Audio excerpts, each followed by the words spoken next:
Alright, welcome back to HorrorJunk. We are switching things up a little bit. We lied last episode.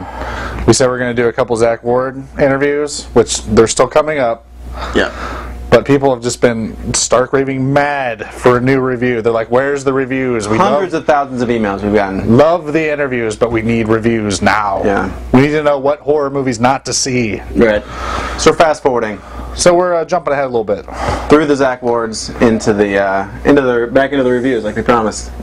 But all still Fangoria related. Yeah.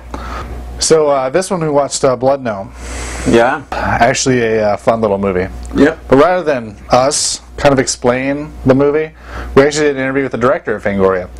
And he explains the movie way better than we ever could. So we decided we kind of do things backwards. We'll have an interview first, him talking about the movie, and then we'll come back and we'll review the movie. Right. So this here is John Lechago talking about Blood Gnome and his other movies got coming up. So enjoy that, and we'll be right here for the review when you get back. Enjoy.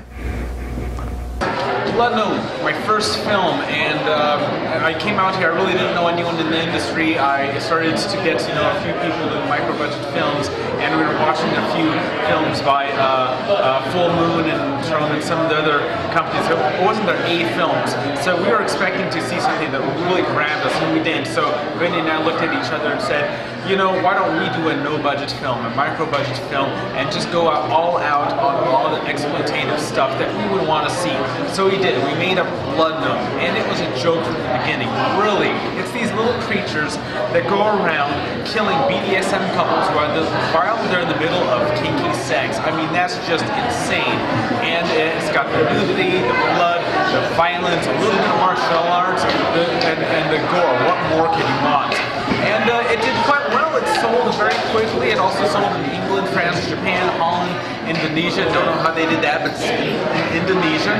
And right now, actually, it might be re-released. The original company that bought it is trying to get it back and re-release it. So we're very excited about that. My last film is called Magus, which is my second film, my follow-up, and I'm very excited about that. We just had a screening in Los Angeles, and the screening went great. We had a few industry people who I can't mention right now, but they really enjoyed it. We're getting meetings set up, and it is a much higher caliber movie. It still has plenty of low gore, blood, martial arts, tons of special effects, the most of which I did, so I'm a little squiggly now because my eyes are tired. And we plan on, as I said, continuing taking it to the film festivals and to the horror cons and gaining an audience. Alright, so that was John talking about the Blood Gnome movie. Yeah. Fun little movie. It was a fun little movie. It was, as Wilford said, in the top 5 movies that we reviewed so far. We're not just kissing ass because we met the director. Yeah. We had high hopes for this movie. We did. We like the horror comedies, but we've been craving just a plain horror movie. Yeah. And not only that, but because we talked to the director personally, we actually said to him, like, hey, listen, this is what we do. We rank movies on nudity, blood, gore, special effects, death scenes. We went through the whole shebang, and he said, Blood Gnome, that's your movie. So that's it.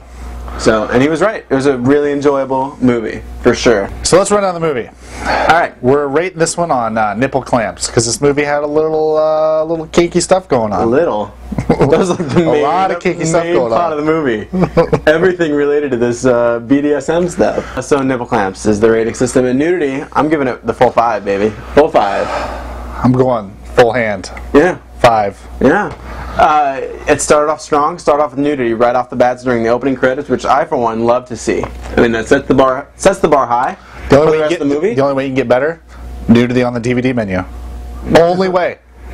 And it sort of did. It wasn't like blatant nudity, but it was definitely like, Yeah. you could tell that there was nudity. Yeah. Big fan. And Julie Strain, of course, B-movie actress extraordinaire and tons of stuff. Wolford didn't know who she was. I had to explain it to him. Married to, we didn't look it up, but I believe it's Kevin Eastman. One of the creators of Teenage Mutant Ninja Turtles, anyway. Which I was a big fan of. Yeah, and she was in it, had a little lesbian-ish type scene going on. 2 other naked chicks. There was probably, geez, I lost count, somewhere on the 14 boob mark. There was a lot of pairs going on. Plenty to go around. For sure. Lovely. And probably the best one, the one that me and you enjoy the most, while there's an abundance of nudity, right. The hot sort of main chick who has like a Betty Page thing going on. Super hot. Oh. She's a cutie. She was a cutie. She had a rad tat right on her thigh. Yeah. Yeah, that was nice. Very cool. So 5 out of both of us. 5 out of 5. Yep. Blood and gore. I'm going 4 nipple clamps. It did good. Not a lot of gore. A couple of quick scenes, but a lot of blood. Tons of blood everywhere. Yeah, I'll go a good 4. There was a lot of some slicing stuff where you saw the skin separate, which was fantastic. Creepy.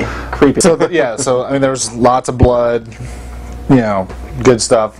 Like you said, not a lot of gore. Didn't really need it though. No. Yeah, but the blood served the story, and we were good with it.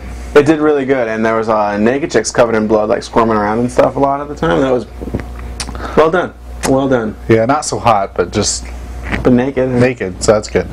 Yeah. Special effects. I'm gonna go 4.5. I was gonna go 4. 4.5 nipple clamps. I love the gnome effects. There's these little monsters, little gnomes that ran around. Cutest little guys in the world. They wanted to take them home and adorable. Keep them for pets. They're so adorable they eat your face off. Oh man! But the funniest scene in the whole movie was the scene when one of them was walking along. I know they're supposed to be scary, but just watching him walk, that little gimpy walk of his. Oh, he just needed a little walker. I felt so sorry for him. But basically, I don't think John covered it in the interview, but basically they're supposed to be invisible. Yeah. So you're not really supposed to see them. But, you know, of course, throughout the course of the movie, the guy ain't able to see them. But you do get to see them, but the other characters can't see them. Just think Gremlins mixed with Ghoulies, because that's basically what they were. It was great. fantastic. Just little puppets. But yeah, the puppet work was great. The giant monster in a box. Yeah, that was pretty good. Our second bloody vagina. Yeah.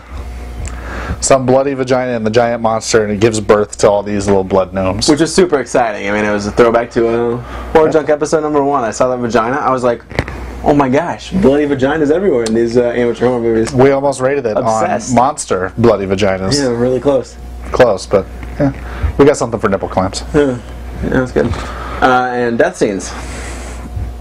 Solid work. A lot of the time, like Wolford mentioned, you weren't supposed to see the gnomes, so it was really just people tied up in, bondage type fashion with like little cuts appearing everywhere, and eventually they would die. But then there was also decapitations. We saw decapitated heads on chairs.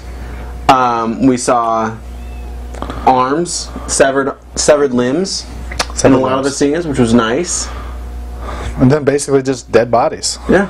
Because, I mean, there was a lot of police work in this one, so the people would show up, dead bodies. Yeah. Although that's not really death scenes, so I'm going to have to dock a couple points because the death scenes were not fantastic. They were okay. But they didn't really mix it up a lot. It was now that I really think about it, there really wasn't like a lot of death scenes, except maybe the big orgy scene at the end. Yeah, so out of 5, I'm going 2.5. They could have done some improving there. I'll give them a 3. Okay. They tried. They did. And we enjoyed the rest of the movie so much, I'll give them a 0.5 point. Okay. So why not? I'll give them a 3. 3 nipple clamps. It was a really good movie, and just from talking to the producer and the director, we know it was produced on a micro budget. I mean, they were working with nothing here, but they're passionate about what they do, and the outcome was actually really enjoyable. It was entertaining. They told us what the budget on the movie was, and we didn't. They told us how much they spent to shoot it in the can, and we were like, no way. It's not even possible. We've spent more on this shitty show that we run. Yeah. And we have no little blood gnomes running around. We need to fix that. I've got a couple at home. You'll head to the blood gnome store and get a couple. Yeah. But fantastic movie. Highly recommend it. The producer said it's at Blockbuster, so run out and see if you can find it. It's excellent. It's fantastic. And overall, I'd say I'd go with a good 4.5. I would go a solid 4. Very enjoyable. I would definitely watch it again, drunk or not. It was a solid movie. I mean, obviously shot with very little budget. Obviously shot on a video camera. Amateur actors, but enjoyable. Really, really decent. You can tell they at least cared about the movie, so they took some time to actually. Well, we could do it shitty, or we can do it not so shitty. Yeah. And they did it not so shitty. And half of their budget must have went to Julie String, because I can't imagine she's cheap. I mean, she would have only had to be there for a day, but still. Did you call her cheap? No. Don't say that, dude. Kevin Eastman's going to stick his Ninja Turtles on me. He will. That'll be scary. Cut your nads off. Frightening. Got some great viewer mail for you people today. We did. We're going to start off with, God, I hate these YouTube names. Are you kidding me that I have to try to pronounce this friggin' name? I'm just going to call him Caleb. There's about 18 extra syllables after the word Caleb. You'll know who you are. Hey, I was the kid behind you in line for Kane Hodder's autograph. Nice interview. Talking about the Joe Lynch episode, of course, which has been everywhere, by the way. I found out today we are on the official Wrong Turn 2 MySpace page. Which is rad. Which is fantastic. Yeah. We are super excited about it. I'm super excited about Wrong Turn 2. Me too. Neither one of us. Well, you kind of wanted to see it. I was a big Wrong Turn 1 fan. I didn't really want to see it. Since talking with Joe Lynch in the interview, so excited about this movie. I went out and purchased the first one. I'm ready to watch it again. Get ready for the second one. Yeah, it's good. Good stuff. Anyway, Caleb was the kid behind us for Kane Hodder's autograph at Fangoria's Weekend of Horrors up in Chicago. Our first fan that we've actually met who recognized us from outside of whatever we do, which was nice. So Caleb, thanks for watching, thanks for commenting, that was rad. Beerwitz, fucking kick-ass episode. I'd also dismissed Wrong Turn 2 as just some more exploitative sequel shit, but that interview definitely got me interested. Thanks. You're welcome, and I'm sure Joe Lynch thanks you for your comment too, especially if you run out and rent and or buy Wrong Turn 2. Yeah, ever since we met Joe, we've kind of been promoting this movie as much as we possibly can, because we are super excited about it. So we're advocating this movie as much as possible. If you saw how excited Joe Lynch was about the movie, you couldn't help but get excited yourself. So he started humping my leg. He was so excited. I'm like, Joe, seriously. That was a little uncomfortable. I'll watch it. Just don't hump my leg anymore. Yeah, it was a little uncomfortable. And I think the funniest comment, MD Twerp 777. I hope you guys rot in hell. I hope someone rips out your spine and sticks it up your asshole. How dare you make fun of such a film about West Virginia? I hope some redneck from West Virginia shoots your sorry ass.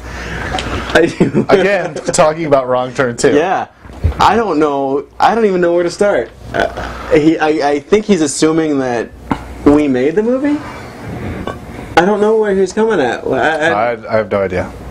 There was another post where he called Joe Lynch a fat faggot or something. That just seemed wrong, so that's why I didn't print that one out. I would have read it. It would have been really funny. No, I like that. I like when we get hate mail. Send us hate mail. It's more entertaining than people encouraging us. And just so MD Twerps knows, because he's got to keep watching. Of course. We did tell Joe Lynch about it. We're like, Joe, this dude called you a faggot on YouTube. You need to go check it out. So he went and saw it. Yeah. So Joe knows. Joe knows what you think of him, MD Corpse. So if you want to leave some more comments, he thinks they're hilarious. He probably cried himself to sleep that night as he was rolling around in his millions of dollars that he made for getting direct. MD Twerps doesn't like me on YouTube. Why? Yeah, that was good stuff. Good stuff, MD Twerps. Where do you think he's from, by the way? New Jersey, maybe? I don't know. He seemed a big advocate of West Virginia, so I assume he's from there.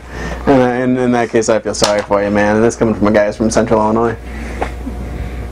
I thought it was funny. I hope he keeps posting. I hope he calls me like a goat-raping bastard or something, because I think, MD Twerps, you are hilarious. That guy cracks me up. I like him.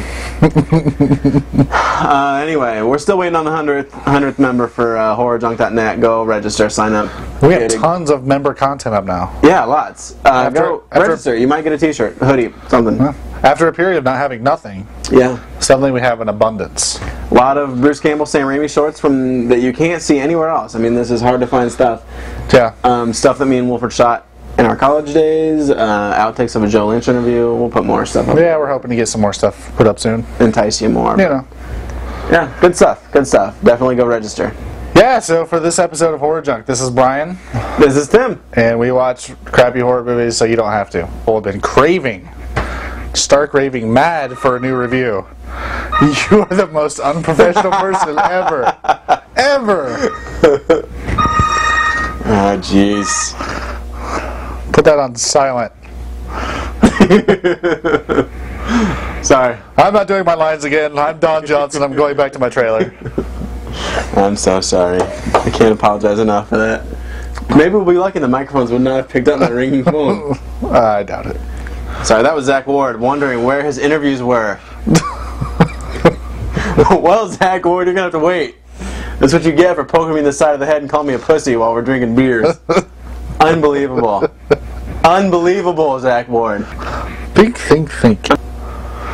Oh, that was pathetic. What I was doing. I don't watch Us. This guy. This girl. God. HorrorJunk, episode number 11. It looks like a butt. It does. That'd be great. Stop looking at me. I'm gonna edit. None. Why you got to sandbag everything? I never sandbag your stuff. Because I talk about relevant shit. Okay. Nipple clamps. I don't even know what get masks are. You seen Pulp Fiction? I hated that movie.